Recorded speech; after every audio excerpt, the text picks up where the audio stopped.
ETF index mutual funds నేర్చుకుని stock మార్కెట్లో రాణించాలనుకుంటున్నారా? వెంటనే ఈ నెంబర్కి కాల్ చేయండి.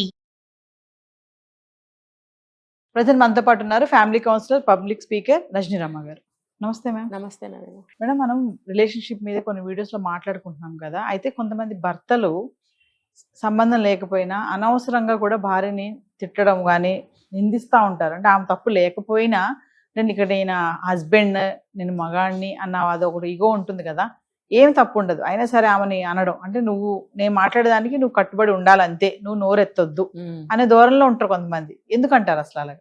భలేవాళ్లే మీరు, నోరెత్తకపోయినా నువ్వే అంటారు. అప్పుడు ఏం చేస్తాం? ఇవి నిజంగానే ఇది రీసెర్చ్ చేయాలి, దీని మీద కారణం ఉండదు అసలు అక్కడ. అయినా సరే నీ వల్లే. ఏంటంటే చిన్న ఎగ్జాంపుల్ చెప్తాను. ఫోన్లో ట్రాన్సాక్షన్ ఏదో జరుగుతుంది, వాళ్ళకి కన్వర్జేషన్ మాట్లాడుకుంటున్నారు, మనకు తెలియదు మాట్లాడుతున్నారని. మనం గబుక్కుని వెళ్ళి మరే అనేదని చెప్పామనుకో, ఫోన్లో మాట్లాడుతున్నారు, మనం వెనక్కి వచ్చేస్తాం. తర్వాత ఏమవుతుంది తెలుసా? నీ వల్లే అక్కడ నేను ఏదో చెప్పాలనుకున్నది మర్చిపోయాను, లేకపోతే నీ వల్లే నేను అక్కడ అలా మాట్లాడాల్సి వచ్చింది. ఆవిడ వల్ల కాకపోతే నీకేం బుర్ర బుద్ధి పని చేయటం లేదా కదా? నువ్వేం మాట్లాడాలనుకున్నావు అది మాట్లాడాలని ఆ మాట మీద నువ్వు నిలబడకుండా మాట్లాడుతున్నావా వాళ్ళతోటి? మధ్యలో గాలి వచ్చింది, ధూళి వచ్చింది అని చెప్పి నీ వల్లే గాలిని ధూళిని అనమానని చూద్దాం, భార్యనే అంటారు. ఇంకా చిన్న విషయాలకైనా పెద్ద పెద్ద విషయాలు ప్రతిదానికి. ఇప్పుడు దారిలో చొప్పు దిగింది అనుకోండి ఫర్ ఎగ్జాంపుల్, అది కూడా భార్య అంటాడు. అంటే మూర్ఖులు అనాలి అలాంటి వాళ్ళని. ఇంకా చెప్పాలంటే అసలు దేంట్లో ఇన్వాల్వ్ చేయడు భార్యని. ఒక ఇంట్లో ఒక పని మనిషిలాగా చూస్తూ ఉంటాడు. ఇంట్లోకి ఏదన్నా కావాలంటే కూడా ఆయన తెచ్చే వరకు దిక్కు ఉండదు. మరి ఆవిడకి అనారోగ్యం చేసినా సరే హాస్పిటల్కి తీసుకెళ్ళాడు. తర్వాత ఆవిడకి మంచి చెడ్డ సంరక్షణ ఏమీ చూడడు. తనకి ఏదన్నా వస్తే మాత్రం ఇమీడియట్గా అన్నీ చేయించుకుంటుంటాడు. శుభ్రంగా రోజు మంచి మంచి బట్టలు వేసుకెళ్ళడము, తనకు కావాల్సిన రిక్వైర్మెంట్స్ అన్ని తను చూసుకోవడము, ప్రతిదీ అనమాట. ప్రతిదీ. ఫర్ ఎగ్జాంపుల్ ఇంట్లో టీవీ పాడైతే టీవీ బాగు చేయించడం, మిక్సీ పాడైతే మిక్సీ బాగు చేయించడం. మరి ఇవన్నీ నీ వల్లనే అనాలిగా. ఇప్పుడు వస్తువు అన్నాక పాడవకుండా ఉండదు, మరి బాగు చేయించాలి నువ్వు. మరి బాగు చేయించడం ఎందుకంటే అసలు మనసులో ఉద్దేశం అంటే రోట్లో రుబ్బి నాకు వంట చేయి, రోట్లో పచ్చడి చేయి, రోట్లో నువ్వు పిండి రుబ్బి దోశలే, రోట్లో రుబ్బి గారెలే అంటాడు. అది ఒక సర్టెన్ ఏజ్ దాటిపోయిన స్త్రీలకి ఓపిక ఉంటుందా చెప్పండి? ఇంకా 60-70 ఏళ్ళు వచ్చిన స్త్రీలకు కూడా ఇలా ట్రీట్మెంట్ ఇచ్చే మొగుడుగాళ్ళు ఉన్నారు అక్కడ. అలా అనుకుంటే తప్పుగా అనుకుంటే నేనేం చేయలేను. ఉన్నారా లేదో ఒప్పుకోండి.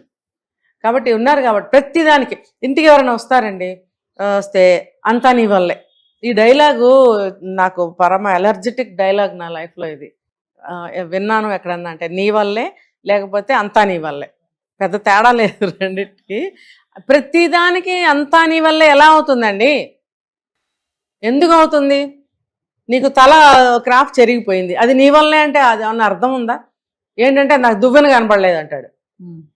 నీ దువ్వెన నువ్వే దూకుంటావు, ఆ దువ్వెన నువ్వు పెట్టుకున్న చోటే ఉండాలి. లేదు అంటే నువ్వే అక్కడ పెట్టుకుంటావు, పెట్టుకుని మర్చిపోయి ఆ దువ్వెన అక్కడ లేదు కాబట్టి నేను తలదూకోలేదు కాబట్టి నా అందం చెడిపోయింది కాబట్టి దానికి కారణం నువ్వు అంటే ఎలా ఉంటుంది ఇది కదా? అంటే అది అర్థం పర్థం లేని నింద అనమాట. ప్రతి దానికి. ఇంటికి ఎవరైనా చుట్టాలు వచ్చారనుకోండి, మా ఆవిడ బుర్రలో అంతా మట్టేను, మా ఆవిడకి అసలు తెలివితేటలు లేవు, ఇలా మాట్లాడొచ్చా భార్య గురించి? అట్లాంటి మగవాళ్ళని చెప్పు తీసుకుని అక్కడ కొట్టేయాలి, ఆ వచ్చిన చుట్టాల ముందే పెళ్ళాం కొట్టేయాలి. అప్పుడు నువ్వు ఊహించుకుంటున్నా నీ పరువు నీ మర్యాద ఏంటో. అసలు నువ్వు ఈ మాటలు మాట్లాడితేనే అవతల వాళ్ళకి నువ్వు ఎట్లాంటి అర్థమైపోతుంది. కాబట్టి ఇలా మాట్లాడినప్పుడు వేసేయాలి రెండు. ఆ రోజు ఎప్పుడు వస్తుందో ఏంటో సమాజంలో. నిజంగా నవీన, అనవసరంగా చక్కగా కాపురం చేసుకుంటున్న భార్యని ఒక బొమ్మని పని మనిషిని చేసి అంటే ఆమెకున్న తెలివితేటలను కూడా సమూలంగా నాశనం చేసేసి ఒక మట్టి ముద్దలాగా పక్కన పడేసి నువ్వు మట్టి ముద్దవి అంటే తన అనాలి. నీ వల్ల నేను ఇలా ఉన్నానని భార్య అనాలి. ఉల్టా అంటాడనమాట, నీ వల్ల. అందుకని నేను అంటాను చెప్పు తీసుకుని వాయించండి, ఇంకా మళ్ళీ మీకు అవకాశం రాదు. ఇంకా ఆవిడని బయటకు కూడా తీసుకెళ్ళడు. బయటకు తీసుకెళ్తే నువ్వు బయట అనేదాన్ని, అక్కడే బయటే కొట్టండి అని. ఎవరన్నా ఇంటికి వచ్చినప్పుడు నీకు అదే ఛాన్స్, వేసేయి 4 అంటే. అట్లా ఉంటుంది ఆడవాళ్ళ ఫ్రస్ట్రేషన్. ఎందుకు అవమానం చేస్తున్నావు? ఎన్ని విధాలుగా నువ్వు డిగ్రేడ్ చేస్తున్నావు భార్యని, తనకున్న చదువుని, తనకున్న తెలివితేటల్ని, తనకున్న స్కిల్స్ని, మరి ఇంకా తనకున్న వ్యక్తిగా కొంత ఒక వ్యక్తిత్వం కానీ ఒక వాల్యూ కానీ సొంత అభిప్రాయాలు ఎన్నో ఎన్నో ఉంటాయి. అన్నిటిని నువ్వు సమూలంగా నాశనం చేసి వంటింట్లో పడేసి ఇంకా పచ్చిమిరపకాయలు కావాలన్నా సరే ఏ టు జెడ్ అనమాట, ఏది కావాలన్నా ఆయన తెచ్చేవరకు ఆగాలి. మీరు ఇప్పుడు డిగ్రేడ్ అన్నారు కదా మేడం, నాకు ఒక క్వశ్చన్ అడుగుతాను. డిగ్రేడ్ చేసే వాళ్ళు ఉన్నారు, కొంతమంది సపోర్ట్ చేస్తూ కూడా మాట్లాడే వాళ్ళు కూడా ఉన్నారు దారుణంగా. అంటే అక్కడ వైఫ్ కన్ఫ్యూజన్, ఏంటికి సపోర్ట్ చేస్తున్నాడు మళ్ళీ ఎందుకు ఇలాంటి మాట్లాడుతున్నారు అనే ఒక కన్ఫ్యూజన్ లో ఉంటుంది వైఫ్. అవునవును, ఇక్కడే ఉంది ఇది. ఇక్కడ ఆడవాళ్ళు ఇక్కడ ఆగి ఆలోచించాలి. బాగానే ఉన్నాడు 50%, మిగతాది ఎందుకు ఇలా ఉన్నాడని మనం ఒక ఎక్సర్సైజ్ చేయాలి అక్కడ. చేస్తే అతని అంతరంగం ఏంటో మనకు అర్థమవుతుంది. కొంతమంది దీనికి ఇంకొక జవాబు నేను చెప్తా. అతను తన మైండ్లో ఏమనుకుంటున్నాడో ఆ పెర్ఫార్మెన్స్ అక్కడ కనపడనప్పుడు అలా గబుక్కుని ప్లేట్ మార్చేసి మాట్లాడేస్తాడు. ఇది ఒక కారణం అండి. అది నీ మనసులో ఏముందో నాకేం తెలుస్తుంది. అయితే కొన్ని సంవత్సరాలు జర్నీ చేస్తే కనుక అతని మనస్తత్వం మనకి కొద్దిగా ఎంతన్నా అర్థమవుతుంది. కొంతమంది అసలు ఎక్కడికక్కడ అర్థమైనట్టే ఉంటుంది, అర్థం కాకుండా పోతుంటారు. ఎందుకంటే డిఫరెంట్గా బిహేవ్ చేస్తుంటారు. ఇది కొంచెం కష్టమే. అర్థం కారు అసలు, అర్థం సపోర్టివ్ మంచి హస్బెండ్, అన్ని చేస్తున్నారు, ప్రేమగా ఉంటున్నారు, ఏది కావాలంటే అది ఉంది, అన్ని బాగున్నాయి, అన్నిటికి ఎస్ అంటున్నారు. కానీ ఒక్కోసారి అసలు ఇంకా అంటే మాటలతో చంపేస్తారు అనమాట. అలాంటి వాళ్ళు కూడా ఉన్నారు. అవునవును, ఏంటి అర్థం కాదు. అదే తన మైండ్ లో ఏది ఉందో ఆ ప్రకారంగా ఇది ఇక్కడ జరగాలి, కనపడాలి అన్నట్టుగా బిహేవ్ చేస్తూ ఉంటారు. దీనికి ఏంటంటే మీరు అన్నారు కదా, ప్రతి దాంట్లో మనం మైనస్లు ప్లస్లు రెండు ఉంటాయి. అతని దగ్గర నుంచి ఏమేమి ప్లస్లు ఉన్నాయో ఇప్పుడు మీరు చెప్పారు. అన్ని బాగానే చూస్తాడు, అంతా బాగానే ఉంది. కానీ ఇలాంటప్పుడు ఆ బాగున్నాయన్నీ మనం ఆలోచిద్దాం ఒకసారి. ఇవన్నీ బాగానే ఉన్నాయి కదా, ఎక్కడ ఫాల్ట్ కనిపిస్తుంది అనేది కొంచెం ఆలోచించి మనము బాగున్న విషయాలకి మనం కొంచెం ఆనందపడవలసిందే.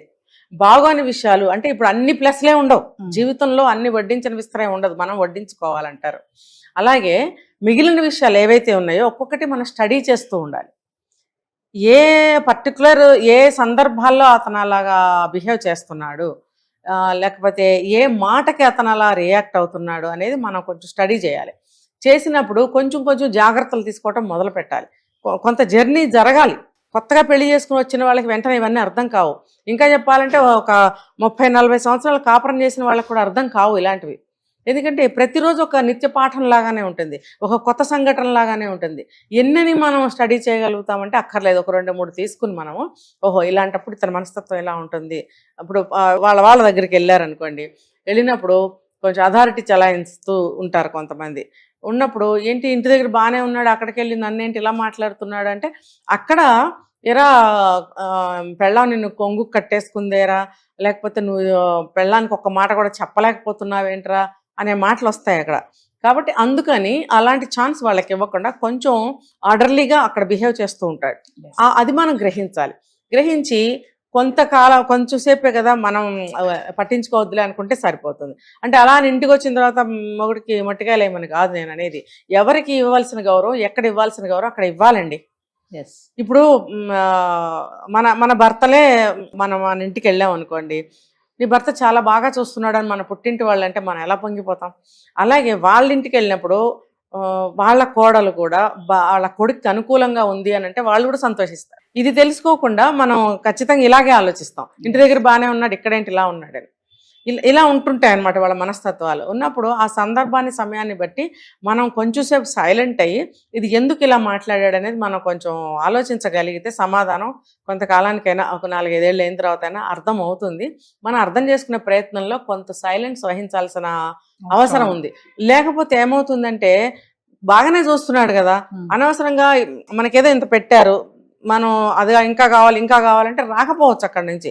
అలాగే ఈ మిగతా 50% మీకు రావాల్సిన, మీరు కోరుకున్న విధంగా అతను ఉండాలి అని అంటే అతను కోరుకున్న విధంగా కూడా మీరు ఉండాలి.